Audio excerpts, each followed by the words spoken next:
আলাইকুম। আজ আমরা আপনাদেরকে আম শক্ত বানানো দেখবো। আমাদের অনেক আম, দেখেন সব আমগুলো হয়ে যাচ্ছে, খাওয়ার লোক নেই, পেকে পেকে নষ্ট হয়ে যাচ্ছে। সবাইকে দিয়েছি, ভাবলাম কিছু মেয়েরা আম শক্ত খাবে, এই জন্য কিছু কিছু আম ভাবলাম যে কেটে রোদে একটু শুকাই।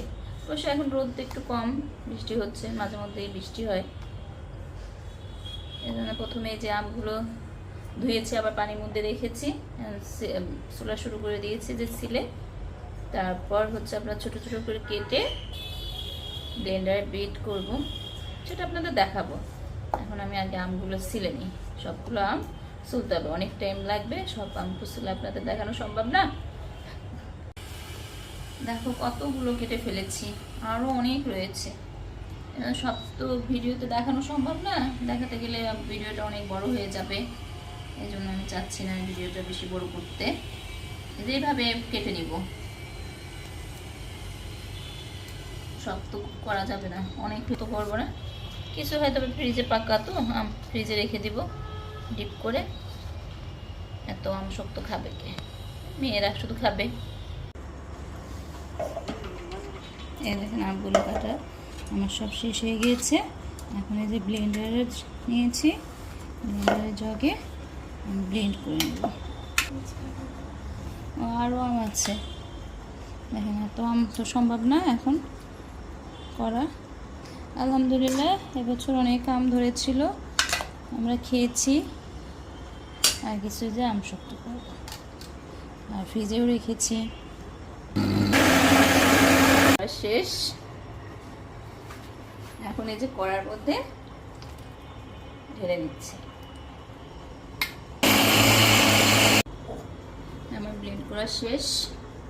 আমি এর মধ্যে দিব না, চিনি দিব না, যেহেতু টক মিষ্টি একটু পছন্দ করে সবাই, এই জন্য চিনি দেবো না।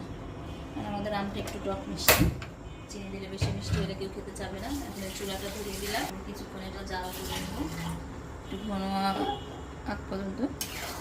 এটা আর ঘন ঘন নাড়াতে হবে, যাতে তলানিতে লেগে না যায়, এটা পুড়ে যায়।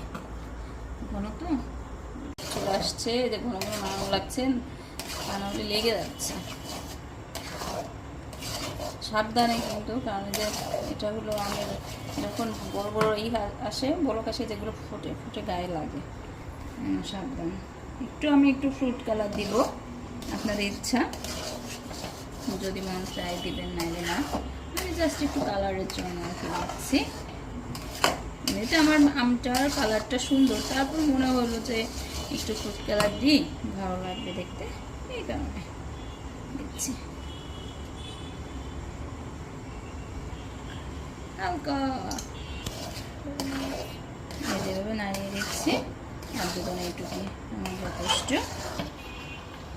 অফ করে দিব। এই যে ছিটে যাচ্ছে, বুঝছো? একটু তেল দিব, তেল ব্রাশ করবো। দেখেন